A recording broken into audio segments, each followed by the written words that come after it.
సమాధానం వినిపిస్తుంది అంటున్నారు రాజకీయ విశ్లేషకులు. జన్మభూమి కమిటీలు, గ్రామ పంచాయతీల బలోపేతం, పేదల కొరకు అన్న క్యాంటీన్ల ఏర్పాట్లు, ఈ విధంగా అభివృద్ధి సంక్షేమంతో ముందుకు అడుగు కనబడుతుంది. అదేవిధంగా రెడ్ బుక్ అమలు కూడా జరుగుతుందన్నట్టుగా తెలుస్తుంది. వైసీపీ నేతలు కొడాలి నాని, పెద్దిరెడ్డి రామచంద్రారెడ్డి, ద్వారంపూడి చంద్రశేఖర్ రెడ్డి మొదలగు వారిపై పలు కేసులు నమోదైన సంగతి మనకు తెలిసిందే.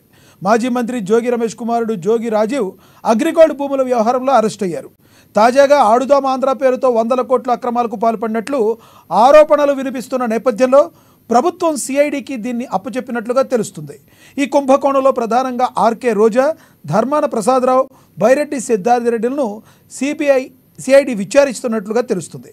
ఇదంతా కూడా రెడ్ బుక్ రూల్స్ అని, కక్ష సాధింపు చర్యలని వైసీపీ చెప్తుంటే, ఈ రెడ్ బుక్లో ఒక్క నిర్దోష పేరు కూడా లేదని, కేవలం నేరగాళ్లు, ప్రజాస్వామ్యమును దిగమింగిన ఆర్థిక ఉగ్రవాదులు మాత్రమే ఉండారని టీడీపీ, చట్టం తన పని తాను చేసుకుపోతుందని జనసేన, బీజేపీ పార్టీలు చెప్తున్నాయి. అసలు ఏపీలో అభివృద్ధి ఎలా జరుగుతుంది? ఈ రెడ్ బుక్ ఏంటి? దాని రూల్స్ ఏంటి?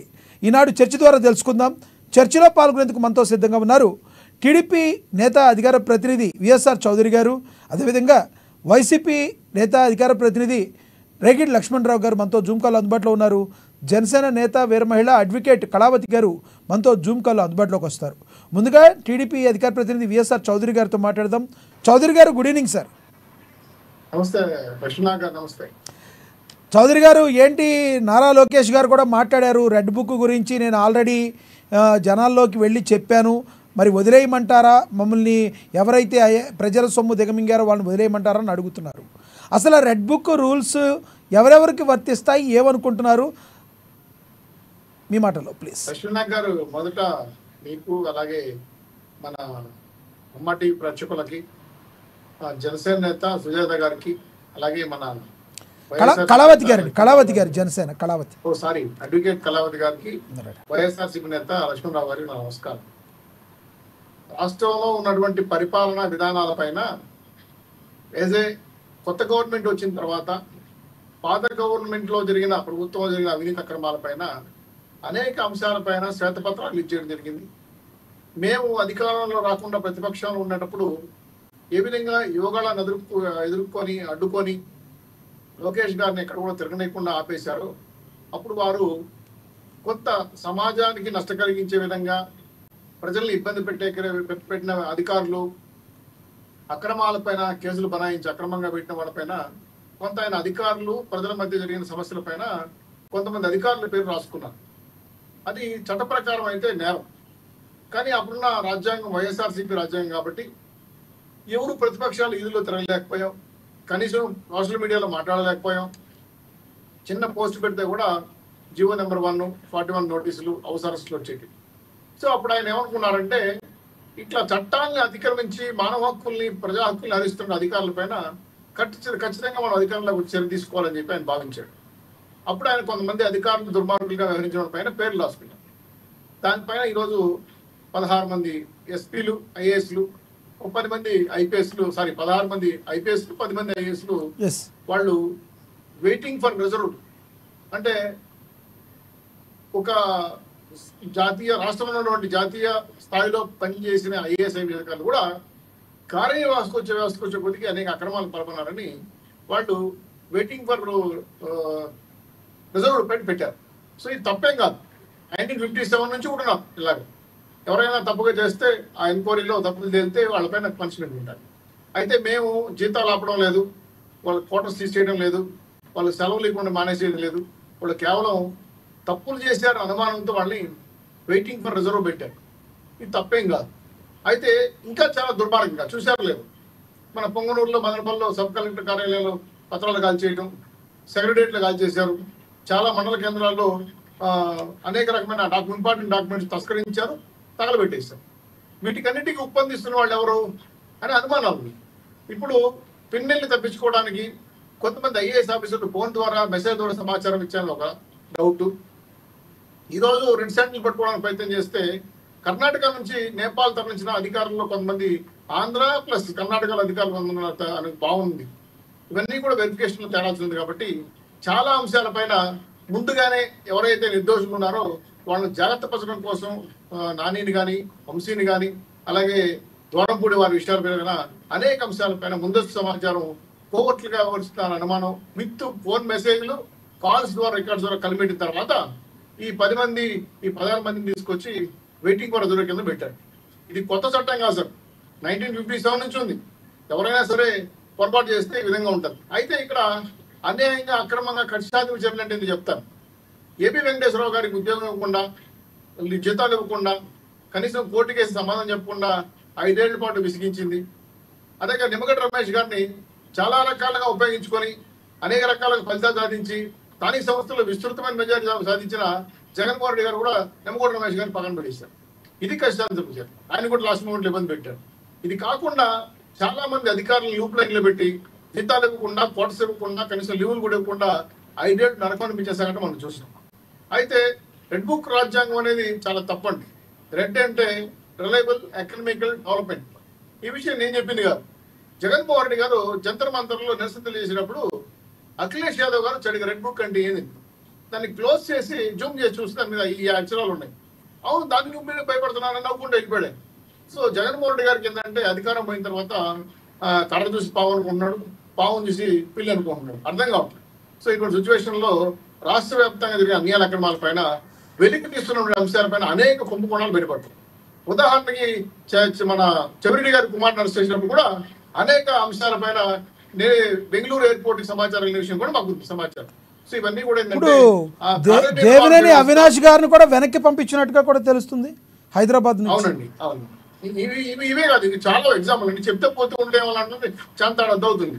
వైఎస్ఆర్సీపీలో పూర్తి స్థాయిలో అవినీతి అక్రమాలు పాల్పంచుకున్న కార్యనిర్వాహకులు ఐఏఎస్ ఐపీలు వ్యాపారంలో ఇప్పుడు చౌదరి గారు, మీరు ఇందాక చెప్తూ ఎవరైతే కొంతమంది వాళ్ళ ప్రభుత్వంలో ఇబ్బంది పెట్టారంటున్నారు, వాళ్ళ ప్రభుత్వంలో తీసుకున్న చర్యలనేమో ఇబ్బందులు పెట్టారంటున్నారు, మీ ప్రభుత్వంలో చేసేటప్పుడేమో చట్ట ప్రకారం తన పని తాను చేసుకుపోతుంది అంటున్నారు. అంటే ఏ ప్రభుత్వం ఆ ప్రభుత్వం అలానే చెప్పుకుంటుంది అనుకోవాలా? లేదండి, గత ప్రభుత్వం ఐఏఎస్ ఐపీఎస్ అధికారులని తెలుగుదేశం పార్టీ సపోర్ట్ చేస్తారని జీతాలు ఇవ్వకుండా లూప్ లైన్ లో పెట్టేసి పోస్టింగ్ లేకుండా వాళ్ళు కోర్టులకు వెళ్ళి సుప్రీం కోర్టుకి వెళ్ళి చెప్పలేరు కదా తిరిగారు. ఇది మీరు గమనించారు, వార్తలు వచ్చింది. మేము ఇప్పుడున్న ఐఏఎస్ అధికారులని ఆ విధంగా జీతాలు ఇవ్వకుండా లూప్ లైన్ లో పడేలా వెయిటింగ్ ఫర్ రిజర్వ్. వాళ్ళకి అన్ని హక్కులు అనిపిస్తాయి. ఉదయాన్నే వస్తారంటే సాయంత్రం వెళ్ళిపోదు. Rule for police department and IAS administration department అని. ఇది ఇప్పటి నుంచి రూల్ కాదు, ఎప్పటి నుంచో ఉంది. గతంలో చెన్నారెడ్డి గారు గమనించారు సబ్జెక్టు కరెక్షన్ ముఖ్యమంత్రిగా ఉండేటప్పుడు ఒక ఐఏఎస్ ఆఫీసర్ సంతకం పెట్టమంటే పేపర్ మీద పెట్టకుండా ఫైల్ ఇసిరి ముఖాన్ని కూడా వెళ్ళాడు చెన్నారెడ్డికి. అంటే నువ్వేం పీక్కుండా పీక్కోను అంటే ఇంత నిక్కచ్చిగా పనిచేసిన ఐఏఎస్ అధికారులు అప్పుడు ఉండేవాడు. ఇప్పుడు ఏంటంటే ఐఏఎస్ ఆఫీసర్లు ఐపీఎస్ ఆఫీసర్లు కలిసి రాజకీయ నాయకులతో వ్యాపారం చేస్తాను. గతంలో రాజకీయ నాయకులు వేరు, కార్యనిర్వాహక వ్యవస్థ వేరు. ఇప్పుడు రెండు ఊటైపోయి ఆ ఊటైన తర్వాత ఈరోజు ల్యాండ్ స్టాండ్ మైన్ పైన భయంకరమైన అవినీతి అక్రమాలు జరిగిన విషయాన్ని శ్వేతపత్రాలు చూశారు. ఇప్పుడు ఆడుదాం ఆంధ్రాకు సంబంధించి మీరు ఆరోపణలే చేస్తున్నారా, ఆధారాలు ఉన్నాయా? మీరు ఆర్కే రోజా గారు కానీ సిఐడికి అప్పగించారు అంటున్నారు, ఎంతవరకు నిజం అది? నేను 2 విషయాలు క్లియర్గా చెప్పదలుచుకున్నాను సార్. ఆడుదాం ఆంధ్ర అనేది పెట్టిన 100 కోట్ల బడ్జెట్ లో ఆడుదాము ఆంధ్రప్రదేశ్ పక్కన పడేసి అవినీతికి పరాకాష్ఠకు లేపారు. ఆయన ధర్మాన ప్రసాదరావు గారు కానీ, ఈవిడ మినిస్టర్ రోజా గారు కానీ, అలాగే కేతిరెడ్డి రెడ్డి గారు ఆయన కానీ, వీళ్ళందరూ కూడా ఏంటంటే పూర్తి స్థాయిలో రాష్ట్ర యువకుల ఆటల పోటీలకి శాలరీ దాటి ఇవ్వాల్సిన ఆటల పోటీలని నిర్వీర్యం చేశారు. కిట్ల పేరుతో ఆటల పోటీలకు సంబంధించిన సామగ్రి పేరుతో కొన్ని నాసిరకం వస్తువులు టెండర్లు పెట్టి అవినీతి అధికారులకు తరలేపారు. టోటల్ బడ్జెట్ లో 100 కోట్ల అవినీతి జరిగిందండి. దీంట్లో ఎవరెవరు వాటాలు ఎంత ఉన్న విషయం చాలా సీరియస్ గా తీసుకొని సిబిసిఐడి ఆధారాలతో సహా సేకరించింది. దాని మీద రోజా గారికి, ధర్మం ప్రసాద్ గారికి, బైరెడ్డి సిద్ధార్థ రెడ్డి నోటీసులు ఇచ్చారు. వాళ్ళు నోటీసులు తీసుకున్నప్పుడు మెన్షన్ చేస్తారు ఏంటది, మాకు చంద్రబాబు నాయుడు గారి లాగా అర్ధరాత్రి 12 గంటలకు అరెస్ట్ చేసి బస్ ఎక్కండి, ఎందుకు అరెస్ట్ చేస్తారు, సెక్షన్ చెప్పండి, నేను చెప్పం స్టేషన్కి రండి, నోటీస్ ఇవ్వండి, నేనేమన్నా స్టేషన్కి రండి, నేను చెప్పట్లా, నేను చట్ట ప్రకారం చేస్తున్నాను. ముందు నోటీస్ ఇస్తున్నాం, వాళ్ళు పారిపోతున్నారు, కొంతమంది కలవకుండా వెళ్ళిపోతున్నారు, అయినా సరే వాళ్ళు కూడా మేము పనిచేసి చట్ట ప్రకారం వాళ్ళు అరెస్ట్ చేసి తీసుకొస్తున్నాం. అట్లా ఈరోజు నోటీసులు ఇచ్చారు రోజా గారికి కానీ, ఆయన ధర్మం ప్రసాద్ గారు కానీ, ఈయన కానీ రెడ్డి గారికి కానీ. సో వీళ్ళు స్పందించాలి కదా, స్పందించి మాకు ఈ ప్రాబ్లం ఉందా లేదు చూసుకోవాలి కదా. మేమైతే ఆధారాలు నిరూపించగలం, మా దగ్గర ఎవిడెన్స్ తో ఉంది. స్కిల్ డెవలప్మెంట్ కేసులు పెట్టి అక్రమాలుగా బాబు గారిని మూసేసినట్టు కాదు. ఎవరినైతే టార్గెట్ చేద్దామని చెప్తున్నారని తప్పు, వాళ్ళు చేసిన తప్పుల వల్ల వాళ్ళు టార్గెట్ అవుతున్నారు. బియ్యం విషయంలో చూడండి, 8,000 టన్నులు కాకినాడ పోర్టులో సీజ్ అయినాయి. వాళ్ళ దోరపూడిని అరెస్ట్ చేయబోతారు. పెద్దిరెడ్డి గారు అవినీతి దందా చూశారు, వాళ్ళ కొడుకు వాళ్ళ మీద అరెస్ట్ చేయబోతారు. చెవిరెడ్డి గారి విషయం చూశారు, అలాగే పిన్నెల విషయంగా చూశారు. ఎక్కడ ఏ సడన్ గా చూడండి మీరు, గంజాయి విషయం కాడి నుంచి డ్రగ్స్ కాడి నుంచి ప్రతి ఒక్కరిని ఎవరిని వదిలిపెట్టడం. ఖచ్చితంగా రాష్ట్ర సంపద దోచుకున్న రోజా గారు కావచ్చు, ధర్మన ప్రసాద్ కావచ్చు, రెడ్డి గారు కావచ్చు, ఒకటే మాట చెప్పదలుచుకున్నాం, మీరు న్యాయంగా పరిపాలించమని చెప్పి రాష్ట్రంలో ప్రజలు మీకు 150 సీట్లు ఇచ్చారు, మీరు దందాలు చేశారు, మేము వాళ్ళ చేయదలుచుకున్నాం. ప్రజలకి బాధ్యత వహించి అనేక అంశాలు సేవ చేసుకున్నాం. ప్రజల ఆస్తి దోచుకున్న మాత్రం వదలం. ఎంతటి వారైనా ఎక్కడున్నా సరే వదిలిపెట్టమని చట్ట ప్రకారం శిస్తామని అలాగే వెళ్తాం. అంతేగాని దౌర్జన్యంగా ఫిజికల్ గా మేము చేయదలుచుకోవాలి. ఓకే చౌదరి గారు, మళ్ళీ వస్తాం మీ దగ్గరికి. మనతోటి వైసీపీ నేత రేగడి లక్ష్మణరావు గారు ఉన్నారు, ఆయనతో మాట్లాడదాం. లక్ష్మణరావు గారు, good evening sir. Good evening అండి లక్ష్మణ్ గారు. లక్ష్మణరావు గారు, చట్టం తన పని తాను చేసుకుపోతుంది. ఆడదాం ఆంధ్రాకు సంబంధించి సిఐడికి ప్రభుత్వం అప్పచెప్పినట్లుగా తెలుస్తుంది. దాని గురించి ఏమంటారు? నాకు గారు, మీకు ప్యానల్ ఉన్న పెద్దలకి, సంబంధించిన వ్యక్తులకి, హస్బెండ్కి హృదయపూర్వక నమస్కారం. ఈ రోజున జరుగుతున్నటువంటి ఏవైతే రాష్ట్రంలో జరుగుతున్నాయో ఇవన్నీ కూడా పొలిటికల్ వెన్నెట్గా చూడాలి. ఎందుకంటే వీళ్ళు రాగానే ఒక రెడ్ బుక్ అని చెప్తున్నారు, రెడ్ బుక్లో రాస్తున్నారు. రెడ్ బుక్ దేనికి రాస్తున్నారు అంటే, జగన్మోహన్ రెడ్డి గారి యొక్క పరిపాలనలో ఎవరైతే చాలా బలమైన నాయకులుగా ఉన్నారో, చాలా బలంగా గళాన్ని వినిపించారో అటువంటి నాయకుల్ని, అలాగే వైఎస్ఆర్ పార్టీకి కొంత మేరకు సపోర్ట్గా ఉండి ప్రజా సంక్షేమ పథకాలన్నీ కూడా ప్రజలకి చేర్చినటువంటి ఐఏఎస్ ఐపీఎస్ కానివ్వండి, వీళ్ళందరూ కూడా ఎవరైతే ఉన్నారో వాళ్ళందరూ కూడా పక్కన పెట్టారు. ఐఏఎస్ ఐపీఎస్ 18 మేరకు కూడా ఎక్కువ మంది ఎస్సీ ఎస్టీకి సంబంధించిన వ్యక్తే ఉన్నారు. ఏమనంటే తప్పులేదు, వాళ్ళ పక్కన పెట్టచ్చు, వాళ్ళ జీతాలు ఆగిపోతారు లేవు కదా అంటే ఇది పోలీసునెస్ అండి. జీతాలు ఆగిపోవడం అంటే ఒక ఐఏఎస్ ఐపీఎస్ అధికారం, వాళ్ళ యొక్క సేవలను మనం వినియోగించుకోవాలి, రాష్ట్రానికి ఏదో ఒక అప్పిస్తారు. అంతేగాని ఇప్పుడు మీరు అధికారంలోకి వస్తారు, మీకు అనుకూలంగా ఉన్నటువంటి ఐఏఎస్ ఐపీఎస్ రేపు 2029లో మేము కూడా ఇలా పక్కన పెట్టిస్తే బాగుంటుందా? సేమ్ మీరు చేసిన పద్ధతి మేము అవలంబించవచ్చా? ఇవి కాదండి. ఎందుకంటే రాజకీయాలకి ప్రభుత్వ వ్యవస్థలో పనిచేస్తున్నటువంటి అధికారులకి సంబంధం లేదు. కొంతమంది అత్యుత్సాహం చూపించినా సరే మార్పు కోసినటువంటి అధికారం ఇవ్వాలి, వాళ్ళని పంచే వ్యవస్థలో పనిచేయించుకోవాలి. మనకి నచ్చినా నచ్చకపోయినా, మన ప్రభుత్వానికి అనుకూలంగా ఉన్నా లేకపోయినా వాళ్ళ లా అండ్ ఆర్డర్ అనుకుంటే వాళ్ళు పనిచేస్తారు. వాళ్ళకి ఏ రకంగా అయితే రూల్స్ ఉంటాయో ఆ రూల్స్ ప్రకారంగా మన ఐపీఎస్ ఐపీఎస్ సరిపోవాలి. వాళ్ళ సేవలు మనం ఖచ్చితంగా వినియోగించుకోవాలి. ఇంకా చూస్తే నాగ్ గారు, అన్నా క్యాంటీన్లు నిన్న ఓపెన్ చేయడం జరిగింది. సరే, అన్నా క్యాంటీన్లు ఏంటో అంటే ప్రతి ఎక్కడెక్కడైతే గవర్నమెంట్ స్థలాలు ఉన్నాయో గవర్నమెంట్ స్థలాలన్నింటి మీద కూడా వీళ్ళు 30 నుంచి 40 లక్షల రూపాయలు ఖర్చు పెట్టి తాత్కాలికమైన భవనాలు కట్టారు. ఆ తాత్కాలికమైన భవనాల పైన అల్యూమినియం ఎలివేషన్ లో జనసేన రంగులు, టీడీపీ రంగులు పెద్ద పెద్ద ఎలివేషన్ వేస్తారు. గతంలో వైఎస్ఆర్ పార్టీకి సంబంధించినటువంటి కొన్ని రంగులు మ్యాచ్ అయ్యాయని, కొన్ని రంగులు వైఎస్ఆర్ పార్టీ జెండాకి కలర్కి ఉన్నాయని కోర్టుకు వెళ్ళడం జరిగింది. గొగ్గలు పెట్టారు. ఎవరప్పుడు సొమ్మని మీరు రంగులు వేస్తూ ఉన్నారు, పేద డబ్బులా మీ అన్ని డబ్బులని అడిగినటువంటి చంద్రబాబు నాయుడు ఈ రోజున అసలు అన్నా క్యాంటీన్ లో ఎన్టీ రామారావు గారి ఫోటో ఎందుకు పెట్టారు, చంద్రబాబు నాయుడు గారి ఫోటో ఎందుకు పెట్టుకుంటున్నారు, అలాగే ఇప్పుడు పవన్ కళ్యాణ్ గారి ఫోటో కూడా ఎందుకు పెడతా ఉన్నారు? ఇందులో అన్నా క్యాంటీన్ అనేది ప్రభుత్వం నిర్వహిస్తుందా, లేదా ఎన్టీఆర్ ట్రస్ట్ ద్వారా మీరు ఏమన్నా ప్రజలకు భోజనం పెడతా ఉన్నారా, లేదంటే పవన్ కళ్యాణ్ దానికి చౌదరి గారు సమాధానం చెప్తారు. చౌదరి గారు ఆయన స్ట్రైట్ గా క్వశ్చన్ అడిగారు, సమాధానం చెప్పండి. మీరు ప్రభుత్వం డబ్బు ఖర్చు పెడుతుందా, లేదంటే మీ ఎన్టీఆర్ ట్రస్ట్ ద్వారా పెడుతున్నారా? ఎందుకు బొమ్మలు వేసుకున్నారు? గతంలో పాఠశాలల మీద కానీ, కొన్ని కార్యాలయాల మీద కానీ, ప్రభుత్వ కొన్ని స్థలాల మీద కానీ మా బొమ్మలు వేసుకుంటే మీరు కోర్టుకు వెళ్ళి మాకు మొట్టికాయలు తినిపించారు, కానీ ఈ రోజున మీరు ఎలాంటి పనులు చేస్తున్నారని అడుగుతున్నారు. చెప్పండి చౌదరి గారు. పేదవాడికి పట్టిన అన్నం పెట్టిన ప్రభుత్వం ఉన్నా ఒకటే ఇది రామారావు గారు చెప్పింది. అయితే అన్నా క్యాంటీన్లు పూర్తిగా తెలుగుదేశం పార్టీ ఎన్టీఆర్ ట్రస్ట్ తరఫున, హరే రామ హరే కృష్ణ వాళ్ళ యొక్క ట్రస్ట్ తరఫున, అలాగే కార్పొరేట్ పూర్తి స్థాయిలో కార్పొరేట్ స్థాయిలో సిఎస్ఎస్ ఫండ్స్ మీద డెవలప్ చేసి ఒక చారిటబుల్ ట్రస్ట్ తో నడుపుతున్నాం. ప్రభుత్వం డబ్బులేం కాదంటారు అది చౌదరి గారు.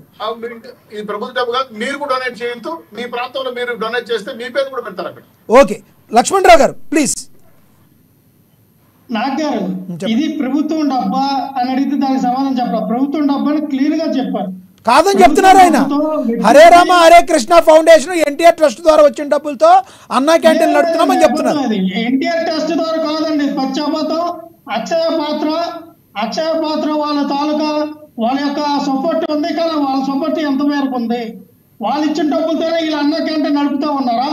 లేదంటే నిన్న చెప్పినటువంటి మంత్రి ఎవరైతే ఉన్నారో, మేము ఒక మనిషికి 90 రూపాయలు పర్ డే 90 రూపాయలు ఖర్చు పెడతామన్నాం అన్నారు.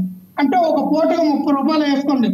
ఒక పూటకి 30 రూపాయలు వేసుకుంటే ఉదయం టిఫిన్ 3 ఇడ్లీ పెడతారండి, లేదా ఒక 2 పూరీ పెడతారండి, ఒక కప్పు ఉప్మా వేస్తారండి, లేదంటే మధ్యాహ్నం ఒక కప్పు పోగు పెడతారండి.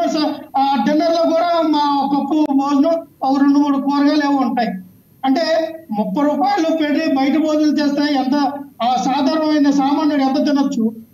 ఈ రోజున మీరు ఎంత దాచుకున్నారంటే 35 రూపాయలు. సాధారణ సామాన్యుడి దగ్గర 5 రూపాయలు. లక్ష్మణరావు గారు ఒక మాట.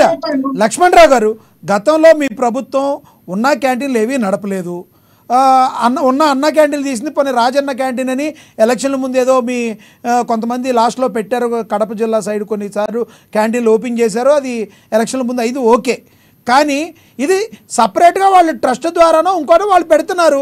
వాళ్ళు ఉప్మా పెడతారు, పెసరట్టు పెడతారు, లేదంటే అన్నం పెడతారు, ఏదో ఒకటి పెడతారు, ఏదో ఒకటి పెడుతున్నారుగా. అన్నా క్యాంటీన్ నడపొద్దంటారా, భోజనం అన్నం పెట్టద్దంటారా? దానికి వ్యతిరేక వైసీపీ వాళ్ళు చెప్పమనండి. చెప్తారు ఆయన. చెప్పండి. ఇది గవర్నమెంట్ డబ్బులు, ప్రజా డబ్బులు. మీరు మళ్ళీ ఎన్టీఆర్ ట్రస్ట్ నెట్టలేచ్చేయమని చెప్పండి. గవర్నమెంట్ నుంచి ఎటువంటి రూపాయి కూడా రిలీజ్ చేయలేదు. రిలీజ్ చేయనప్పుడు 30-40 లక్షలు పెట్టి భవనాలు ఎవరి డబ్బులతో కట్టారు? గవర్నమెంట్ డబ్బులతో కట్టారా? అక్షయ పాత్ర ఇచ్చిన డబ్బులతో కట్టారా? లేదంటే ఎన్టీఆర్ ట్రస్ట్ భవనం తీసుకొచ్చిన డబ్బులతో కట్టారా? గవర్నమెంట్ స్థలాల్లో ఎవరికో మీరు కట్టారు కదా, గవర్నమెంట్ ల్యాండ్ మీరు ఏమైనా కొన్నారా? అది కూడా కబ్జా చేసిన ల్యాండ్ కదా. ఒక రకంగా చూడాలంటే అన్నా క్యాంటీన్ పేరు చెప్పి అక్కడ ఉన్నటువంటి ల్యాండ్ కూడా కబ్జా చేస్తుంది టీడీపీ పార్టీ. ఈ రకం కూడా మాట్లాడచ్చు. ఎందుకంటే కబ్జా చేయడానికి కూడా ఆ ప్రదేశం కబ్జా చేసినట్టే కనపడతాం. ఓకే సార్, తాత్కాలికమైన భవనానికి 30-40 లక్షలు ఖర్చు పెడితే మీ శాశ్వత భవనాలు కట్టాం, శాశ్వత భవన సచివాలయాలు కట్టాం 30 లక్షలు బట్టి 30 లక్షలు బట్టి శాశ్వతమైన భవనాలు కట్టాం.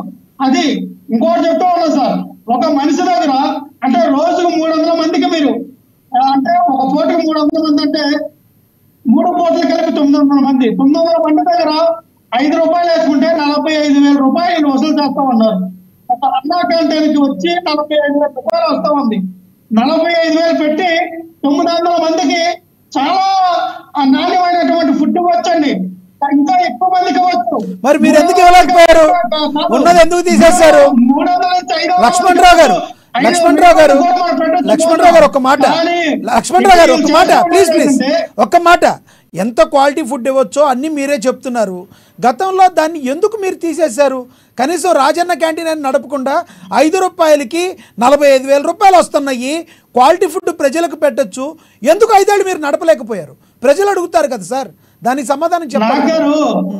ప్రజలు ఎక్కడ కూడా 5 రూపాయలకు మాకు అన్నం పెట్టాలి, 5 రూపాయల అన్నం కోసం మేము ఎదురు చూస్తున్నాం, అసలు మేము వండుకోలేకపోతున్నాం, మా దగ్గర డబ్బులు లేవు, అత్యంత పేదరికంలో ఉన్నామని ఎవరు అనుకోలేదు. మీ సంక్షేమం ఇస్తేనే పేదలు మీరు సోమరిపోతులు చేస్తూ ఉన్నారు. ఎవరు కూడా ఉద్యోగాలు కలగకుండా ఇంటి దగ్గరికే సంక్షేమం ఉచిత పథకాలు వెళ్తే ఎవడు పనికి వెళ్తాడు, ఎవడు జాబ్కి వెళ్తాడు, ఎవరు అందరూ కూడా తిని పడుకుంటారు కదా.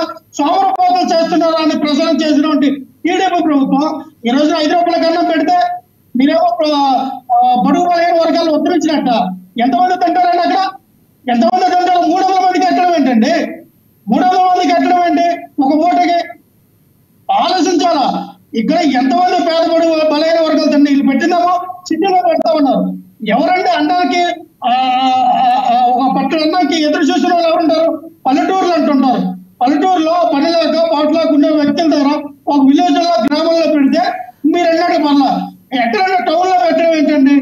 టౌన్ లో అంటే అన్నా క్యాంటీన్ వల్ల ఉపయోగం లేదంటారు మీరు, అన్నా క్యాంటీన్ వల్ల ఉపయోగం లేదంటారు మీరు, అంతే కదా సార్? అన్నా క్యాంటీన్ వల్ల ఉపయోగం ఉంది, కానీ ఉపయోగించేటట్టు వీళ్ళు చేయట్లా. ప్రజలకి ఎవరైతే పేదలకి ఆకలి తీర్చడంలో తప్పు లేదు, కానీ అవినీతి జరుగుతూ ఉంది. అన్నా క్యాంటీన్ పేరు చెప్పి స్కామ్ చేస్తూ ఉన్నారు, డబ్బులు దండుకుంటూ ఉన్నారు. వీళ్ళు విచ్చలవిడిగా డబ్బులు వస్తూ ఉన్నాయి. ఓకే లక్ష్మణరావు గారు, లక్ష్మణరావు గారు, ఎస్ ఎస్ నిజంగా లక్ష్మణరావు గారు, ఎస్ ఎస్ ఒక్క మాట, గవర్నమెంట్ నుంచి 90 రూపాయలు వస్తూ ఉంది అంటే గవర్నమెంట్ నుంచి 90 రూపాయలు అంటే మీరు అర్థం చేసుకోండి. ఎస్ లక్ష్మణరావు గారు, మీరన్నట్టు మీరు ఎవిడెన్స్ మీ దగ్గర ఏమన్నా ఉంటే కోర్టుకు వెళ్ళండి, కోర్టులో మీకు కంపల్సరీ న్యాయం జరుగుతుంది. మీరు ఎవరైతే స్కామ్ చేశారో అన్నా క్యాంటీన్ల మీద స్కామ్ చేశారో కోర్టుకు వెళ్ళండి మీరు, నో ప్రాబ్లం. కానీ ఆడుదాం ఆంధ్రాలో ఒకటి లక్ష్మణరావు గారు, ఆడుదాం ఆంధ్ర, ఎస్ ఎస్ లక్ష్మణరావు గారు, ఆడుదాం ఆంధ్రాలో లక్ష్మణరావు గారు, ఒక రైతులు ఫోటోలు వేయండి, మీరు ఫోటోలు వేస్తారండి. ఎస్ లక్ష్మణరావు గారు మాట వినాలి మీరు, ఎస్ మాట వినాలి మీరు, మీరు ఒక మాట వినాలి. ఈ రోజు కాన్సెప్ట్ లో ఆడుదాం ఆంధ్రాకి సంబంధించి స్కామ్ జరిగింది, దాన్ని సిఐడికి పంపిస్తామని ప్రభుత్వం చెప్పింది. దాని గురించి చెప్పండి ముందు. ఇప్పుడు జరగబోతుంది స్కామ్ అంటే దాని గురించి చెప్పండి. 100 కోట్ల స్కామ్ జరిగింది అంటా ఉన్నారు. ఇదంతా కూడా ఆరోపణలు. మీకు ప్రభుత్వం మీ దగ్గర ఉంది, వ్యవస్థలు ఉన్నాయి, మీకు తమ్మ ధైర్యం అంటే తీయండి. ఇప్పుడు అగ్రిగోల్డ్ కూడా బయటికి తీశారు కదా, అగ్రిగోల్డ్ బయటికి తీశారు, మరి వెచ్చించారు. ఇగో కిట్లు బ్యాట్లు కొనేటప్పుడు ఎంత స్కామ్ జరిగింది, ప్రైజ్ మ్యాన్ ఇచ్చినప్పుడు ఇంత స్కామ్ జరిగింది. లేదా ఈ జిల్లాకి ఎన్ని కిట్లు పంపించాం, నాశరకమైన కిట్లు కొన్నారు. నాశరకం కిట్లు కొనడానికి ఎవరైతే ఈ స్పాన్సర్లు ఉన్నారో, లేదంటే ఎవరైతే కిట్లు అమ్మడానికి వ్యక్తులు పార్టీలు తీసుకున్నారో వాళ్ళు స్కామ్ చేశారని ఒక నివేదిక సమర్పించండి, ఇవ్వండి. ఖచ్చితంగా కోర్టులో చేసుకుంటాం. ఎవరు చేశారు అవినీతి చేశారనేది లీగల్ గా కోర్టులో తెలుసుకుంటాం. అంతేగాని మొట్టకాల్సి ముఖం మీద పడేసి మీరు తుడుచుకున్న విధానం కరెక్ట్ కాదు. నీటిలో అవినీతి జరిగింది, కేవలం ఏంటంటే కనీసం చంద్రబాబు నాయుడు గారు 54 రోజులైనా జైల్లో ఉన్నారు కదా. అలాగే జగన్మోహన్ రెడ్డి గారు కేబినెట్ లో ఉన్నటువంటి వ్యక్తులు ఒక 5 రోజులు 10 రోజులు 20 రోజులు ప్రతి ఒక్క మాజీ మినిస్టర్ ఎమ్మెల్యే జైల్లో పెడతామని ఒక విధానం వచ్చారు. ఓకే లక్ష్మణరావు గారు, మళ్ళీ వస్తాం మీ దగ్గరికి. ఎస్ ఎస్ లక్ష్మణరావు గారు మీ దగ్గరికి మళ్ళీ వస్తాను. ఎస్ మనతోటి జనసేన నేత అడ్వకేట్ చెప్పండి, మళ్ళీ వస్తా సార్ మీ దగ్గరికి. మనతోటి జనసేన నేత ఉన్నారు. ఎస్ ఎస్ ఓకే చౌదరి గారితో మాట్లాడదాం ఒకసారి. ఒకసారి డిస్కనెక్ట్ అయినట్టున్నారు, మళ్ళీ వస్తారు ఆవిడ దగ్గరికి. చౌదరి గారు, ఇప్పుడు లక్ష్మణరావు గారు మాట్లాడింది మీరు విన్నారు, మీరు ఎలా రియాక్ట్ అవుతారు ప్లీజ్? లక్ష్మణరావు గారు వ్యక్తిగతంగా లక్ష్మణరావు చాలా మంచోడు, కాకపోతే ఆయన వేసుకున్న కండు ఆ విధంగా మాట్లాడిస్తూ ఉంటుంది. నేనేం చేయలేను, ఎందుకంటే వ్యక్తిగతంగా మాట్లాడి నాకు ఇష్టం ఉంటుంది. రెండో విషయం ఏంటంటే రంకునే వచ్చిందమ్మా బొంకు నేర్చుతుంది. ఇప్పుడు పేదవాడికి పట్టి అన్నం పెడుతుంటే అందరూ కార్పొరేట్ పర్సన్ కూడా లక్షల కోట్ల వివరాలు ఇస్తుంటే దాంట్లో గుమ్ముకొని జరిగిందంటే అది పక్కన పెట్టేసి అవినీతి జరిగిందంటే కోర్టుకు వెళ్ళండి. మీ ప్రభుత్వ ఆస్తులు వాడట్లేదు. మేము అక్షర ఫౌండేషన్ కానీ ఎన్డీఏ ట్రస్ట్ తరఫున కానీ ఈరోజు మా తిరుపతిలో నేను చూపిస్తాను, మీరు ఎవరు అని చెప్పొద్దండి. రొయ్య హాస్పిటల్కి ఎదురు ఒక క్యాంటీన్ పెడితే అక్కడ ఉన్న పేదవాళ్ళందరూ వచ్చి ఆ క్యాంటీన్ లో అంటే ప్రభుత్వ క్యాంటీన్ అంటే రొయ్య హాస్పిటల్ క్యాంటీన్ కొనలేక తీసుకు 5 రూపాయలకి ఇంటికి తింటా ఉంటే వాళ్ళు ఎంత బాగా మాడుకున్నారంటే, సార్ 5 రూపాయలకి మంచి క్వాలిటీ టిఫిన్ పెట్టారు, ఎవరో పుణ్యాత్ములు అంటే మళ్ళీ డిస్కస్ చేసేది కాకుండా రోజువారి కూలికి వెళ్తారు లేబర్కి, వాళ్ళు మొత్తం క్యూ కట్టుకున్నారండి. పాపం వాళ్ళు ఎంత ఆకలితో ఉన్నారు. వాళ్ళు చెప్పేది ఒకటే, ఇంత నాణ్యమైన భోజనం మాకు ఇస్తున్నారు, చాలా థ్యాంక్స్ అని ధన్యవాదాలు చెప్పేసి పోతా ఉంటే ఆడవాళ్ళకు మగవాళ్ళకు తేడా లేకుండా మీకు ఇంకో రహస్యం కూడా చెప్పాలి. మా వైఎస్ఆర్సీపీ తెలుగుదేశం పార్టీ క్యాండిడేట్కి వచ్చారు, తెల్లవారి వచ్చి ఫోన్ చేసి వాళ్ళు టెస్ట్ చేయడానికి వచ్చారు. వాళ్ళే చెప్పారు మీరు ఎలా పెడుతున్నారు చూద్దామని వచ్చారు. వాళ్ళు చూసి 5 రూపాయలకి ఇంత మంచి భోజనం పెట్టారు సార్, చాలా సంతోషంగా తింటా, నాకు ఇష్టం లేదని చెప్పి వాళ్ళు కూడా ఫ్రెండ్స్ అనే కాదనట్లా, రాజకీయాలు వేరు స్నేహం వేరు, చాలా మంచి పని చేయాలని చెప్పారు. నేను అడగ ఏంటంటే ఈ రాష్ట్రంలో బడుగు బలహీన వర్గాలు, రోజువారీ కూలీలు, హాస్పిటల్ దగ్గర ఉన్న పేదల రోగులు, అనేక మంది అనాథ మహిళలు ఒంటరి మహిళలు పేదవాళ్ళందరూ వచ్చి భోజనం చేస్తుంటే వాళ్ళ కళ్ళల్లో వాళ్ళ కడుపులో ఆకలి చల్లని సంతోషపడతాం. మీరు అన్నా క్యాంటీన్లు కొట్టేసి మీరు సొంతంగా వ్యాపార స్థలాలుగా షాపింగ్ కాంప్లెక్స్ పెట్టుకొని వ్యాపారం చేయాలి. ఇదేంటి కనీసం భోజనం పెట్టుంటే కనీసం దీనిలో సుమారు దీనిలో స్కామ్ జరుగుతుంది. అన్న క్యాంటీన్లో చాలా స్కామ్ జరుగుతుంది అంటున్నారు లక్ష్మణరావు గారు.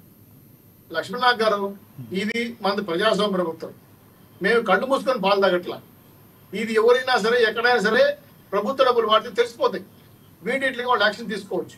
మేము చాలా సార్లు చాలా సందర్భంగా అన్నా క్యాంటీన్ పూర్తిగా తెలుగుదేశం వారు నడుపుతుందని చెప్తున్నాం. దాంట్లో మీకు స్కామ్ ఉంటే చట్ట ప్రకారం వెళ్ళండి, కోర్టుకి వెళ్ళండి. పేదవాడికి అన్నం పెట్టద్దని చెప్పండి, అన్నా క్యాంటీన్లు మూసేమని చెప్పండి. దాని ఫలితం మీకు ఎలా వస్తుందో మీరే చూసుకోండి.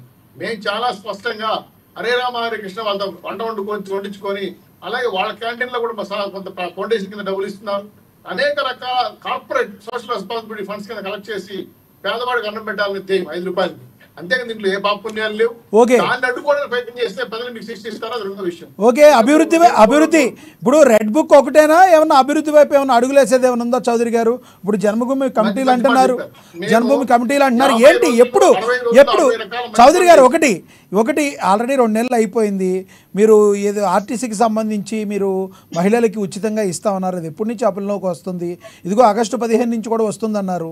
మరి ఆగస్టు 15 కూడా దాటిపోయింది. ఎప్పటి నుంచి అది మరి తీసుకొచ్చే అవకాశం ఉంది? మొన్న ఆగస్టు 15 ముందు రోజే మా రవాణా శాఖ మినిస్టర్ చాలా క్లియర్ గా చెప్పారు.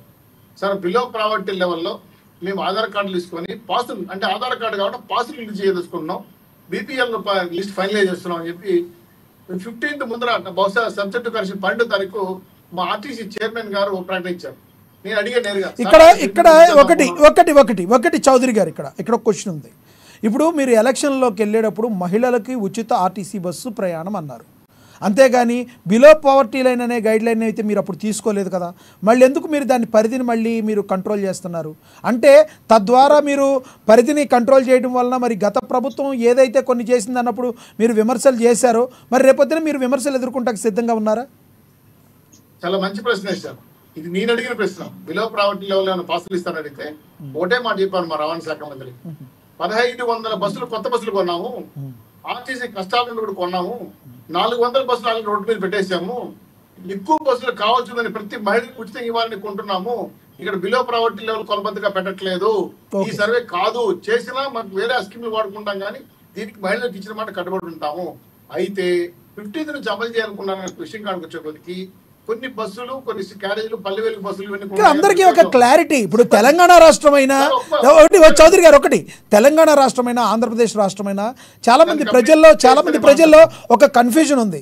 ఆర్టీసీ పిల్లలు పుట్టినప్పటి నుంచి చిన్నప్పటి నుంచి అందరికీ ఆర్టీసీ లాసుల్లో ఉందనే చెప్తున్నారు. ఇంత లాసులో ఉన్న ఆర్టీసీ ఏ రకంగా మరి ఈ రకంగా మహిళలకి మీరు ఉచితంగా ఇస్తే లాభాల్లోకి వెళ్తుంది? అసలు ఏంటిది, నిజమేనా ఆర్టీసీ లాసుల్లో ఉంది? నాకు గారు మంచి మాట చెప్పారు. అయితే 5 ఏళ్ళకి టైర్లు కూడా మార్చలేదు, కనీసం బ్యాటరీ లేవు, బ్రేకులు పనిచేసే కూడా తెలియదు, తెలియదు, కనపడదు. అది ఆర్టీసీ పరిస్థితి. వీటన్ని రెడ్డిఫై చేస్తున్నాం. పొరపాటున ఉచిత మహిళలు బస్సులకి భారీగా ప్రయాణం చేస్తే ఎక్కడైనా బ్రేక్ ఫెయిల్ అయ్యి ప్రమాదం జరిగితే ఆ నింద మా మీద పడుతుంది. ఇదే మాట మాట్లాడు మా రవాణా శాఖలో. చాలా బస్సులు కండిషన్ లో లేవు, అందుకే 1500 బస్సులు కొత్త బస్సులు కొన్నాము. వీటితో పాటు ఇమీడియట్ గా ఈ నెలాఖరు లోపల వాళ్ళకి పాసులు చేయదలుచుకున్నాం. ప్రతి మహిళకి ఒక పాస్ ఇస్తాం. అంటే ఎక్కడైనా ఇంట్రెస్ట్ రేట్ ఒకటి బాటలో ఉండే మహిళలు, అంటే వేరే స్టేట్ నుంచి వాళ్ళు ఉంటారు కాబట్టి పాసులు తెచ్చుకోవడం, ఆధార్ కార్డు. చౌదరి గారు మహిళలకి ఇస్తే బెటరే, సామాన్యులకి ఏమైనా వడ్డనేమైనా షురూ చేస్తారా?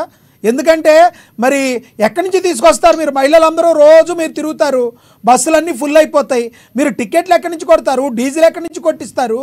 రేపొద్దున ఏ రకంగా ముందుకెళ్తారు? ఇది సామాన్య ప్రజలు, మధ్యతరగతి, మరి మగాడి పరిస్థితి ఏంటి? మగాళ్ళందరికీ కూడా వడ్డను షురూ చేస్తారా ఆడవాళ్ళకి ఫ్రీకి ఇచ్చి?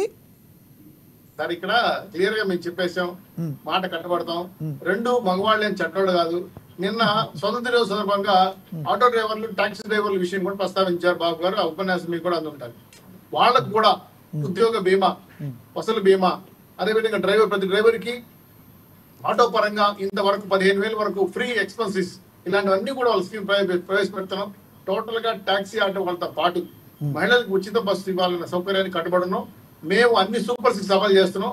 ఇది ఒక్కటే, ఎందుకంటే బస్సులు కండిషన్ బాగా, ఇది ప్రాణాలు ఓకే ప్రైవేట్ లో ఉంటాయి ఓకే కాబట్టి కండిషన్ ఓకే తీసుకొచ్చి చౌదరి గారు స్పష్టంగా చూసుకుంటాం. ఎస్ ఏ అనుమానాలు అక్కర్లేదు. మేము చెప్పిన సూపర్ 6 కి మా కూటమి ఎన్డీఏ కూటమి జనసేన తెలుగుదేశం బీజేపీ పార్టీ కట్టుబడి ఉంది.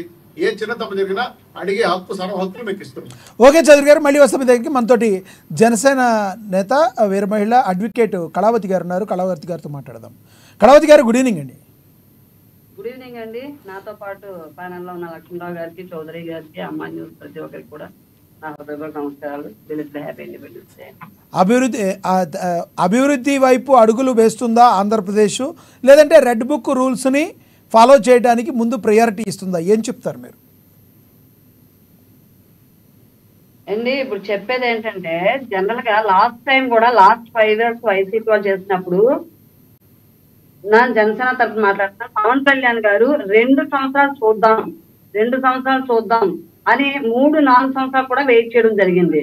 ఇంకా 2 నెలలు కూడా కాకుండానే అవుతూ ఉన్నాయి కదండి పనులు. అప్పుడే రెడ్ బుక్ లో పేర్ల గురించి ఎక్కడండి మీ పవన్ కళ్యాణ్ గారు భవన నిర్మాణ కార్మికుల పరిస్థితి చాలా ఘోరంగా ఉందని అన్నారు. సంవత్సరం పాటు చూస్తాం, 2 సంవత్సరాల పాటు చూస్తామని. కానీ 3 నెలల తర్వాత 4 నెలల తర్వాత విమర్శించడం స్టార్ట్ చేశారు. భవన నిర్మాణ కార్మికుల కోసం ముందుగా బయటకు వచ్చింది మీ పవన్ కళ్యాణ్ గారు. ఆంధ్రప్రదేశ్ లో ఉన్న అన్ని సమస్యల్ని వెలికి తీసి కొద్దో గొప్ప వాటిని సమస్య దిశగా తీసుకెళ్ళింది కూడా పవన్ కళ్యాణ్ గారేనండి. అలాగే ఇప్పుడు సపోజ్ ఇప్పుడు లక్ష్మణరావు గారు చెప్పారు, జస్ట్ సపోజ్ అన్నా క్యాంటీన్ పెట్టారన్నారు, దాని గురించి అడుగుతున్నారు. ఖజానాలో డబ్బులే లేవు, జీతాలు ఇవ్వడానికి లేవు, అది లేవు ఇది లేవు, లోటు బడ్జెట్ పెట్టిందే వాళ్ళు. లోటు బడ్జెట్ పెట్టినప్పుడు ఏదో ఒక విధంగా సమన్వయపరుచుకొని అండర్స్టాండింగ్ మీద ప్రెసెంట్ అయితే వెళ్తుంది కదండి ప్రభుత్వం. ఇప్పుడు బయట నుంచి ఉద్యోగ కల్పన కోసము, అలాగే అభివృద్ధి కోసం ఎవరెవరైతే మనకు సెంట్రల్ గవర్నమెంట్ నుంచి ఏం ఫండ్స్ రావాలి ఏంటి అన్నది ఆల్రెడీ పార్లమెంట్ లో గానీ వీళ్ళు వెళ్ళి ప్రత్యేకంగా అడగడం గానీ, వాటిని సమస్యలు మనకి ఆంధ్రప్రదేశ్ ఈ 10 ఏళ్లుగా ఇంచుమించు 5 ఏళ్లుగా చీకట్లో ఉంది కాబట్టి దాన్ని వెలుగులోకి ఎలా తీసుకురావాలన్నది ఎవరి ప్రయత్నాల ద్వారా వాళ్ళు రజ్జన పడుతూ చేస్తూనే ఉన్నారు. 2 నెలల కాలం ఇంకా పూర్తి కాలేదు, అప్పుడే మీరు ఇలా చెప్తున్నారు. ఆడుదాం ఆంధ్ర అని ఏదో అన్నారండి. అవును, ఆంధ్రాతో వైసీపీ వాళ్ళు అంటే లాస్ట్ గవర్నమెంట్ ఎవరైతే ఉన్నారో వాళ్ళంతా ఆడుతూనే ఉన్నారండి. గత 5 ఏళ్లుగా ప్రతి ఒక్కరితో కూడా, ఒక ఉద్యోగం అని కాదు, డైలీ వేజర్ కాదు, ప్రతి ఒక్కరితో ఆడుతూనే ఉన్నారు. ఆ ఆడుతూ ఆంధ్రాలో ఆ ఫ్లెక్సీ ఒకటి పెట్టేసేవారు, 1000-2000 అవుతుంది. మరి ఎక్కడ ఆడుతున్నారో తెలియదండి. నేను చాలా చోట్ల జనరల్ గా కొంచెం అవేర్నెస్ కోసం ఎక్కువ తిరగడం వల్ల చూశాను, చాలా దగ్గర ఫ్లెక్సీలు కనిపించాయి. కానీ ఎవరు ఆడుతున్నారు నిజంగా? మన దగ్గర ఆంధ్రాలో స్పోర్ట్స్ చాలా మంది అండి, గవర్నమెంట్ సహాయం లేక ఎంతో మంది మెరిట్ వీలైతే మొన్న రీసెంట్ గా ఒలింపిక్స్ అయ్యింది, ఎలాంటి పరిస్థితుల్లో ఉన్నాయో చూసాము. ఇక్కడ మీరు ఒకటి గమనించాలి కళావతి గారు, మీరు ఆంధ్రప్రదేశ్లో స్పోర్ట్స్కు సంబంధించి ఎంకరేజ్మెంట్ తక్కువ ఉందంటే వైసీపీ పరిపాలించింది కేవలం 5 ఏళ్ళు మాత్రమే. గతంలో 14 సంవత్సరాలు పరిపాలించిన చరిత్ర టీడీపీది ఉంది, కాంగ్రెస్ పార్టీది ఉంది, బోళ్ళందరి పాలించారు. మరి వాళ్ళెవరూ కూడా స్పోర్ట్స్కి సరిగ్గా ప్రాధాన్యత ఇవ్వకపోతే మీరు వైసీపీని ఒక్కదాన్ని విమర్శించడంలో అర్థం లేదు కదా. అప్పుడు కొద్దో గొప్ప చాలా మందిని మట్టిలో మాణిక్యాలు వెలికి తీశారండి. వాళ్ళు మెడల్స్ తేవడం కూడా జరిగింది ఒలింపిక్స్ వెళ్ళి. ఎగ్జాంపుల్ సింధు కావచ్చు, గోపీచంద్ గారు కావచ్చు, చాలా ఉన్నాయి. కానీ వీళ్ళ 5 ఏళ్ల పాలనలో ఆడుదాం ఆంధ్ర అని చెప్పి ఎంతమందిని ఎంకరేజ్ చేశారు, ఎంతమందిని వెలికి తీశారు. ఎంతసేపు ఆ ఫ్లెక్సీలు పెట్టి 1000 కోట్ల బడ్జెట్లు పెట్టి వీళ్ళు ఆడమే, మా రోజక్క కబడ్డీ, ఇంకెవరో నాయకులు క్రికెట్లు, ఇలాంటి వీళ్ళ సరదాలు తీసుకున్నారు తప్పితే ఉన్న మన యువతలో ఉన్న ఎంతమందిని వెలికి తీశారు, ఎంతమందికి ప్రోత్సాహం కలిగించారు అనేది మా వరకైతే. సపోజ్ నేను ఉత్తరాంధ్ర జిల్లాల్లో అయితే ఎవరికి అలా అంత ఎంకరేజ్మెంట్ వచ్చిందో మరి ఎక్కడ మనకు. సో మీ జిల్లా వరకు ఆడుదాం ఆంధ్ర సరిగ్గా జరగలేదు అంటారు మీరు, అంతేనా? జిల్లా ఏంటండి, రాష్ట్రం మొత్తం రాష్ట్ర స్థాయిలోనే ఎక్కడ జరగలేదండి. ఇప్పుడు రాష్ట్ర స్థాయిలో ఎవరినైనా సరే, ఇప్పుడు ఆడుదాం ఆంధ్ర జరగలేదు, అది సరిగ్గా జరగలేదని మీకు ఇచ్చారు. ఓకే, ఇప్పుడు ఏంటి గ్రామ పంచాయతీలు మీ పవన్ కళ్యాణ్ గారు డెవలప్మెంట్లో చిత్తశుద్ధి ఎలా ఉంది, ఎలా ముందుకు వెళ్తున్నారు, ఏంటి పంచాయతీ డెవలప్మెంట్కి ఏం చేయబోతున్నారు? ఎప్పుడో గత 5 ఏళ్లుగా 100 రూపాయలు బడ్జెట్, 100 రూపాయలు ఇచ్చే బడ్జెట్ ని లోటు బడ్జెట్ లో ఉన్నప్పటికీ కూడా ఫ్రీడమ్ తాలూకు, ఇండిపెండెన్స్ తాలూకు వాల్యూ తెలియాలని గ్రామ పంచాయతీకి ఎవ్వరూ ఇవ్వలేని విధంగా డిప్యూటీ సీఎం హోదాలో ఆయన చిన్న పంచాయతీలకు 10,000 రూపాయలు, పెద్ద మేజర్ పంచాయతీలకు 25,000 ఇవ్వడం అనేది వైసీపీ సర్పంచులు కూడా ఎంతో అప్రిషియేట్ చేసిన విషయం అండి. ఇండిపెండెన్స్ డే జరగాలంటే, ఒక ఫ్లాగ్ హోస్టింగ్ చేయాలంటే, స్వతంత్ర సమర యోధుల్ని గుర్తు తెచ్చుకోవాలంటే వాళ్ళు ఎంతో కష్ట సాధ్యమైనగా ఏదో తప్పద మమ అన్నట్టుగా చేసేవారు. అలాంటిది ఈవేళ వారు ఆ ఫండ్ ఉన్నప్పటికీ లేనప్పటికీ వాళ్ళకి మంజూరు చేశారు. చాలా వైసీపీ సర్పంచ్లే చాలా మంది వాళ్ళు ఎంతో ఉత్సాహంతో నిన్న ఇండిపెండెన్స్ డే సెలబ్రేషన్ జరగడం మనం గ్రామాన వాడవాడన చూడడం జరిగిందండి.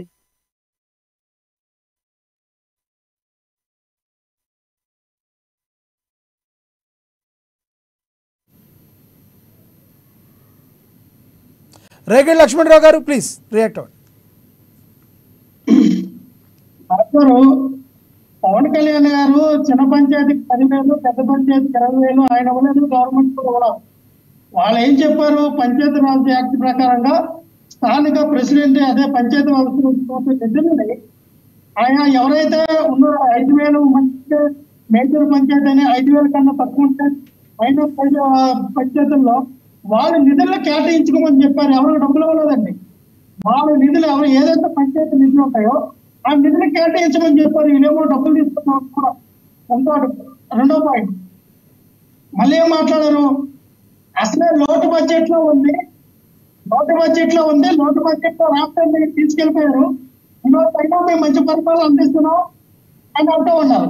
మీకు అధికారంలోకి వచ్చినప్పుడు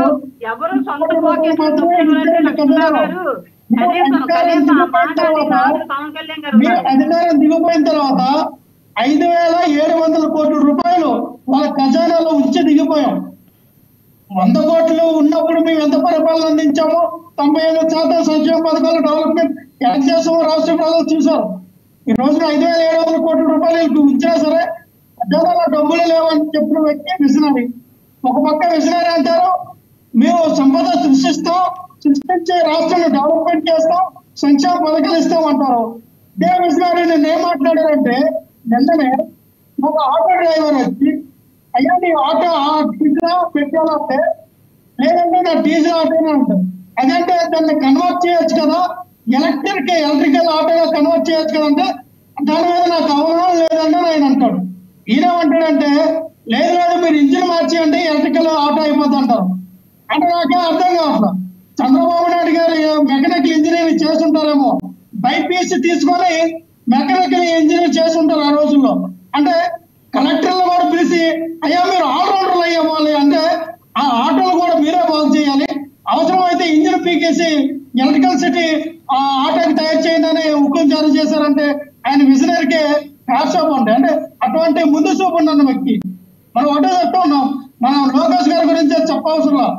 11,000 కోట్లు 1,100 కోట్లు మేము మొదటి విడతగా ఆగస్టు మన అధికారంలోకి రాగానే ఎక్కువ ఇచ్చామని చెప్పవచ్చు. కానీ 1,100 రూపాయలు స్కీమ్ ఇచ్చామన్నారంటే ఆయన కూడా విజనరీ. మన తెలుగు పదాల్లో ఎంత స్పష్టంగా అంటే ఒకటే చెప్తున్నా సోదరి గారికి చంద్రబాబు నాయుడు గారికి ఇంగ్లీష్ మాట్లాడడంలో నారా లోకేష్ గారు తిట్ట ఎటువంటి డౌట్ లేదు. అయ్యో మనం తెలుగుదేశం ఉంది, పార్టీ పేరే తెలుగుదేశం, మన రాష్ట్రం తెలుగు రాష్ట్రం, తెలుగు సరిగ్గా నేర్పెట్టండి లోకేష్ గారికి. సరిగ్గా పదాలు కూడా పలకడం రావట్లేదు. కూడా పదాలు పద్ధతిలో ఆయన ఉన్నారు. పదాలు పలకడం రావడం లేదు అంటే అది ఇప్పుడు జగన్మోహన్ రెడ్డి గారు ఎలా పలుకుతారో నారా లోకేష్ గారు పలుకుతారో అంటారు వాళ్ళు కూడా. జగన్మోహన్ రెడ్డి గారు స్పష్టంగా మాట్లాడతారు నాటారు. అవునా? జగన్మోహన్ రెడ్డి గారు చాలా స్పష్టంగా వ్యక్తిగతంగా ఎందుకు పదాలు పలకడం రావట్లేదు, మళ్ళీ అయ్యి ట్రోల్స్ జరుగుతాయి. సబ్జెక్ట్ లో వచ్చేయండి. సోదరు గారు మాట్లాడి ఏమన్నారు?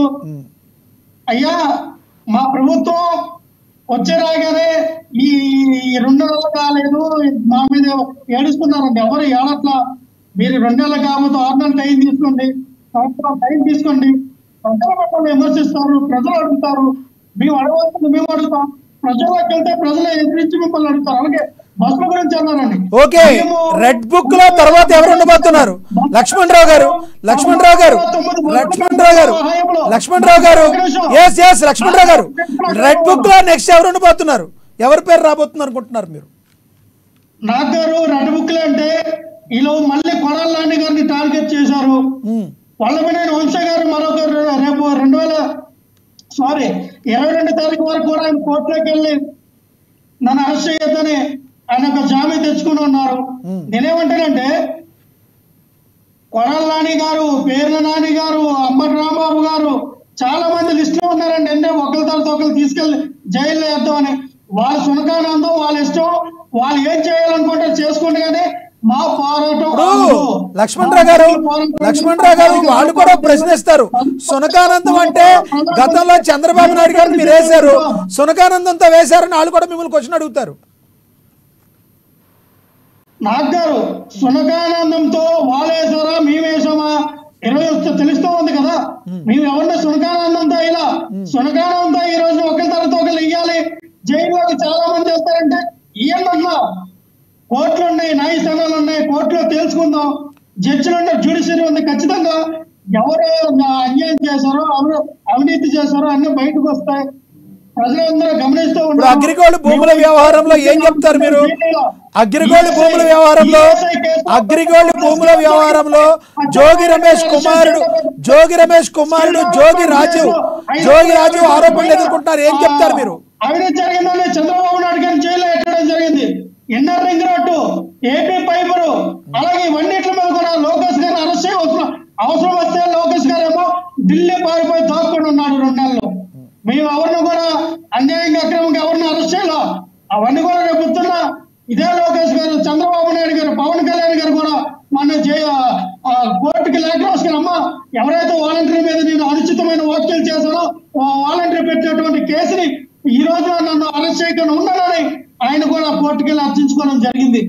అటు కూడా ఎలా ఉంటుందంటే నాకు గారు ఖచ్చితంగా చట్టం తన పని చేసుకెళ్తుంది. ఎవరు తప్పులైతే ఎవరు తప్పు చేశారో ఎవరు ఇదైతే ఖచ్చితంగా కోర్టులు శిక్షిస్తాయి. అందులో ఆమోదం పొందేటట్టు ఉండాలి. అంతేగాని చూసినోడికల్లా మాట్లాడినోడికల్లా ఏదో ఒక అలిగేషన్ పెట్టి ఆరోపణలు చేసి జైల్లో పెట్టేస్తామంటే ఎవరండి? ఈ రోజున బాధలు ఎవరండి? జోగి రమేష్ గారు బాధలు. ఆయన కొనుక్కున్నాడు స్థలం, ఆయన అబ్బాయి కొనుక్కున్నాడు, జోగు రాజు కొనుక్కున్నాడు స్థలం. 2500 గజాలు కొనుక్కుంటే అది ఎవరో ఈనాడు పేపర్ లో స్టేట్మెంట్ ఇచ్చారు. అయ్యా ఈ స్థలం మీద ఎటువంటి డిస్ప్యూట్ ఉంటే సాక్షిలో ఎందుకు ఇవ్వలేదండి? ఏమండి ఎన్నాళ్ళ ఇచ్చారు? సాక్షిలో ఎందుకు ఇవ్వలేదు? రేగే లక్ష్మణరావు గారు ఒక్క మాట మీరు ఈనాడు పేపర్లో ఇచ్చారని పేరు చెప్తున్నారు, సాక్షిలో ఎందుకు ఇవ్వలేదు? సార్ సాక్షిలో ఇవ్వాలని రూల్ ఏమైనా ఉందా? సాక్షిలో ఇవ్వాలని రూల్ ఏమైనా ఉందా? ఈనాడులో ఇచ్చాము అని స్పెసిఫిక్ గా మీరు చెప్తున్నారు, సాక్షిలో ఎందుకు ఇవ్వలేదు అని అడుగుతున్నాం. సార్ సాక్షిలో ఇవ్వలేదు సార్. అవతల స్థలంగాడు ఈనాడులో ఇచ్చారు, అవతల స్థలంగాడు ఈనాడులు ఇస్తే వీళ్ళు కొనుక్కున్నారు, వీళ్ళు కూడా ఈనాడులోనే ఇచ్చారు. సాక్షిలో ఎందుకు ఇవ్వాలి? సాక్షిలో ఇవ్వాలని రూల్ ఏమైనా ఉందా? ఈనాడులో అవతల వచ్చి ఇచ్చారు కానీ వీళ్ళు కూడా ఈనాడులోనే ఇచ్చారు. దీనికి సమాధానం చెప్పాలా? దీనికి ఇదే ఏసీపీ ఒకటే చూసారు. ఇదే ఏసీపీ రాజీవ్ గారిని ఏమనగా చిత్రీకరించారు. రాజీవ్ గారు అలా మామయ్యని వచ్చేమో A2గా పెట్టారు. సిఐడి వాళ్ళేమో వాళ్ళ బాబాయ్ని ఏమనగా ఆడతారు, రాజీవ్ గారిని A2గా ఆడతారు. ఏంటంటే ఇది కేసులో ఇటువంటి మతలబ్ అంటే బెయిల్ రాకుండా ఆపడానికి ఎక్కువ రోజులు బెయిల్ అంటే A1 A2లు ఉంటే బెయిల్ రాకుండా ఉంటుంది కదా, ఎక్కువ రోజుల్లో జైలు పెట్టొచ్చు, వాళ్ళు మక్కించవచ్చు రైల్లోనే. మీరు వేసినటువంటి ఇదే కదా. ఏసీలు సరే ఈ సమాధానం చెప్పట్లా కూడా. సిఐడికి ఏం జరిగిందో తెలియదు. దీనిపైన 87 నుంచి 88కి మార్చారా సర్వే నంబరు, 88 నుంచి 87కి మార్చారా సర్వే నంబరు తెలియదు. 87లో ఉన్నటువంటి సర్వే నంబర్ల భూములన్నీ అగ్రిగోల్డ్కి సంబంధించినవి, 88కేమో నార్మల్. అంటే 88లో కొని 87లోకి మార్చి 87లో స్థలాలు ఎవరైనా కొంటారా? కొన్నాడు. పూర్వ పొలాలు పరిశీలించడం ఆ అగ్రిగోల్డ్ భూములని తెలిసినప్పుడు ఎలా కొన్నాడు, ఇది ఎలాగమ్మారు, ఎలా రిజిస్ట్రేషన్ అయింది, ఏంటంటే లాజిక్ ఇది? ఓకే కంక్లూడ్ చేయండి లక్ష్మణరావు గారు, కంక్లూడ్ చేయండి వాళ్ళ టాపిక్ మీద. నేను అదే చెప్తా ఉన్నా, నాకు గారు ఖచ్చితంగా రాష్ట్ర ప్రభుత్వం పరిపాలించాలా, ప్రజలకి పట్టిన అన్నం పెట్టాలా. అన్న క్యాంటీన్కి మేము వ్యతిరేకం కాదు. కలవతి ఒక్క నిమిషం ఆగాల, కలవతి ఒక్క నిమిషం అయితే మీరు వస్తాయి. అన్న క్యాంటీన్లకి మేము వ్యతిరేకం కాదు. పేద బడుగు బలహీన వర్గాలు పట్టిన అన్నం పెట్టాలి, మంచిదే. కానీ మీ ఫోటోలు తీయండి, మీరు వేసిన రంగులు తీయండి, మీ ఆడపడ్డ పక్కన పెట్టండి, రైతు ఫోటో పెట్టండి, దానికి మంచి కలరు, వైట్ కలరు, నాది గ్రే కలరు, ఏదో కలర్ వేయండి. ఆ దరిద్రం మాకెందుకండి? ఆ పసుపు కలర్ రెడ్ కలర్ మా దరిద్రం మాకెందుకు? తీయండి ఇమ్మీడియట్ గా. దాని మీద కూడా కోర్టుకు వెళ్తాం, మేము లీగల్ ఫైట్ చేస్తాం. ఎలాగైతే కలర్ మీద వెళ్ళారో మేము ఎలాగెళ్తాం ఎటువంటి డౌట్ లేదు. నాకు కూడా ఒకటి చెప్తా ఉన్నాం, ఓకే ఓకే మంచి మంచి వైఎస్ఆర్ పార్టీ ఖచ్చితంగా వాళ్ళకి సపోర్ట్ చేస్తుంది. పేద బడుగు బలహీన వర్గాలకి అభివృద్ధి పదంలో, రాష్ట్ర అభివృద్ధి పదంలో ఉండడానికి వైఎస్ఆర్ పార్టీ సపోర్ట్ ఖచ్చితంగా ఉంటది. ఓకే. కానీ మీరు ఏదైతే చేస్తున్నటువంటి మీ యొక్క పరిపాలన మంచిది కాదు, పొలిటికల్ వెంకట ఆశ్రమం చెప్తూ ఉన్నా. ఓకే చేయండి. ఓకే ఓకే రాజకీయ కక్షలతో Yes. మా నాయకులు, మా కార్యకర్తలు ఇబ్బంది పెట్టద్దు అనగా మీరు ఏదైతే మీ కార్యకర్త చనిపోయారని మీరు చెప్తా ఉన్నారో అదే మా కార్యకర్తలు, Okay. మా నాయకులు చనిపోయినప్పుడు మీ ఇదే ల్యాండ్ ఆర్డర్ సరిగ్గా పనిచేస్తే Okay. ఈ రోజున ఎవరైనా ఒక మనిషి ఒక కార్యకర్త ఓకే ఓకే ఓకే లక్ష్మణరావు గారు ఓకే ఓకే కళావతి గారు మీరు ఏంటో చెప్తున్నారు, సమయభావం తక్కువ, తొందరగా చెప్పండి. కళావతి గారు ఎస్ లక్ష్మణరావు గారు ఓకే. కళావతి గారు ఆడదాం ఆంధ్ర మెయిన్ టీం లేదు. రోజక్క పారిశ్రమలు కూర్చుంటే మాకు తిరుపతికి పాపం తిరుపతి వారానికి 10 రోజులు అందరికి టికెట్లు ఇప్పించేదండి. పాపం వస్తే మరి చాలా మంది తిరుపతి దర్శనానికి అడుగుతున్నారు. మరి రోజు పారిస్ నుంచి ఎప్పుడు వస్తారు? ఓకే ఓకే ఓకే ఆవిడ వస్తారు, వచ్చిన తర్వాత మీరు రియాక్ట్ ఎదురు కానీ ఏంటనేది చూద్దరు కానీ. చౌదరి గారు కంక్లూడ్ చేయండి ప్లీజ్. కానీ ఇప్పుడు సబ్జెక్టు ఈ అన్నా క్యాంటీన్లు అలాగే రెడ్ బుక్ మాట్లాడారు కాబట్టి నేను చెప్పలా. చెప్పండి. నిజంగా అగ్రికల్చర్ భూముల పైన నిర్దాక్షిణంగా సర్వే నెంబర్లు మార్చి విత్ ఎవిడెన్స్ తో 2,110-120 గజాలు దుర్మార్గంగా తప్పుడు రిజిస్ట్రేషన్ చేసుకుని డబుల్ రిజిస్ట్రేషన్ చేసి వితిన్ డేస్ లో అమ్మేసినాడు జోగి రమేష్. ఇట్టనిరున్న ఆయన ఎవరో కొడుకు అంట, అమాయకుడు అంట, ఎంఎస్ చదువుకున్నా అంట, అమెరికా నుంచి వచ్చాడంట. అయ్యా జోగి రమేష్ గారు, బాబు గారి గురించి ఏం ఆడారు ముసల నక్క, పవన్ కళ్యాణ్ గురించి ఏం చెప్పారు పిచ్చి కుక్క. ఇదే జోగి రమేష్ గారు లోకేష్ గారిని ఆడుకుందామా, కృష్ణానదిలో ముంచేద్దామా అని మాట కూడా వాళ్ళే. ఇదే జోగి రమేష్ కొడుకు ఏదేదో పాలు తాగిన బిడ్డ అబుల్ బాబీలాగా మాట్లాడారంటారు. ఆయన చంద్రబాబు నాయుడు గురించి రోగిస్తున్నాడా, ఒప్పందం ఓడిపోతాడా అని మాట్లాడింది ఆయనే. సో ఇవన్నీ మాటలు మర్చిపోకూడదండి. రెండు అగ్రికల్చర్ సంస్థ 15 ఏళ్లుగా వాళ్ళ సబ్జెక్ట్ కూర్చొని ధర్నాలు చేస్తా ఆస్తులు 6,000 కోట్లు పంచండి మాకని చెప్పి చాలా మంది కుటుంబాలు ఆత్మహత్య చేసుకున్నారు. 9 రాష్ట్రాల్లో కేసులు ఉన్నాయి. మొత్తం ఆస్తులన్నీ సిబిసిఐడికి అటాచ్మెంట్ అయింది. అటాచ్మెంట్ అయిన భూముల్ని రిజిస్ట్రేషన్ చేసుకొని ల్యాండ్ టైటిల్ యాక్ట్ అడ్డం పెట్టుకొని మీరు సర్వేయర్ ని దొంగతనంగా నెంబర్ మార్చి, తహసీల్దార్ దగ్గర నెంబర్ మార్పించి, సబ్ రిజిస్ట్రార్ దగ్గర నెంబర్ మార్పించి రిజిస్ట్రేషన్ చేయించారు. అందుకే సబ్ రిజిస్ట్రార్ వెంకటేశ్వరరావు గారు, సర్వేయర్ వెంకటేశ్వర్లు, అదేవిధంగా లోకల్ ఎంఆర్ఓ దీప్తి దివ్య గారు కూడా నోటీసులు ఇచ్చి వాళ్ళు కూడా పక్కా రిజల్ట్. జోగి రమేష్ గారు కానీ రెడ్ బుక్ లో ఉండేవాళ్ళు, మిథున్ రెడ్డి కానీ, రోజా కానీ, ధర్మల ప్రసాద్ కానీ, దూరంపూడి కానీ, వైవి సుబ్బారెడ్డి, సాయి రెడ్డి, సజ్జల రామకృష్ణారెడ్డి, ధనంజయ రెడ్డి, మొత్తం రెడ్డి సామాజిక వర్గం అంతా దోచిన వాళ్ళందరి పేర్లు ఉన్నాయి. ఖచ్చితంగా మీకు సాక్ష్యాధారాలతో తీసుకొచ్చి చట్ట ప్రకారం నిలబెడతాం. చట్టం వేసి ఇచ్చేస్తే తీరాల్సిందే. ఎవరిని ఇక్కడ ఒకటి మీరు మాట్లాడిన దానిలో మొత్తం రెడ్డి సామాజిక వర్గం అన్నారు, అది ఏంటి అర్థం కాలేదు, అది కరెక్ట్ కాదనుకుంటా. రెడ్డి సామాజిక వర్గం అన్నారు. చివరికి ముగిస్తున్నాను. మేము అన్నా క్యాంటీన్కి పసుపు రంగులు కొట్టామన్నారు.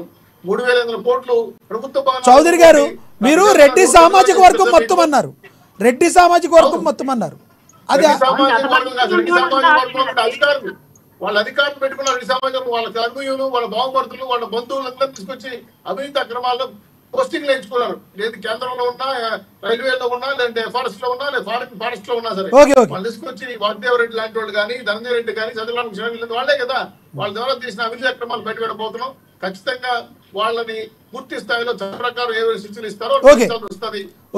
నీళ్ళు దానికి తప్పదు. రెడ్బుక్ లో జగన్మోహన్ రెడ్డి గారు ఎవరైతే అన్యాయక్రమంగా దోసుకున్నారు ప్రజల ఆస్తుల్ని అందరినీ కక్కిస్తాం, శిక్షిస్తాం. అనుమానం రెడ్ బుక్ లో ఇప్పుడు జగన్మోహన్ రెడ్డి గారు ఉన్నారా లేరా? రెడ్ బుక్ లేదు సార్. ఆయన సిబిసిఐడి, ఈడీ లో ఉన్నాడు. ఆయన మాకన్నా పెద్ద బుక్ లో ఉన్నారు. చిన్న book red book. Red book అంటే రిలయబుల్ ఎకనామిక్ డెవలప్మెంట్. దానికి అడ్డొచ్చిన వీళ్ళు. కానీ ఏకంగా సిబిసిఐడి, ఎన్ఐ, అదేవిధంగా 2 కోట్లు వాటి దవ్వుడు చాలా చాలా. ఓకే ధన్యవాదాలండి చౌదరి గారు. చర్చలో పాల్గొన్నందుకు ధన్యవాదాలు చౌదరి గారు. రేగిడి లక్ష్మణరావు గారు ధన్యవాదాలు. కళావతి గారు ధన్యవాదాలండి. ఇది వాటి స్పెషల్ డిబేట్. ఏదేమైనప్పటికీ కూడా ఆంధ్రప్రదేశ్ అభివృద్ధి వైపు అడుగులు వేస్తున్నప్పటికీ at the same time red book అంటూ కొంత హల్చల్ చేస్తున్న మాట వాస్తవం అని చెప్పి రాజకీయ విశ్లేషకులు అంటున్నారు. మరి ఈ రెడ్ బుక్లో ఎటువంటి నిర్దోషులు లేరు, ఓన్లీ దోషులు మాత్రమే ఉన్నారని చెప్పి టీడీపీ, జనసేన, బీజేపీ వాళ్ళు చెప్తున్నారు. ఏదైనా కూడా ఏం జరగబోతుంది అనేది మాత్రం కాలానికి మరికొంత కాలంలో మనకి తెలవడం అనేది మనకి తెలుస్తుంది. ఇది వాటి స్పెషల్ డిబేట్. చూస్తూనే ఉండండి అమ్మ న్యూస్, నిజం కోసం, జనం కోసం.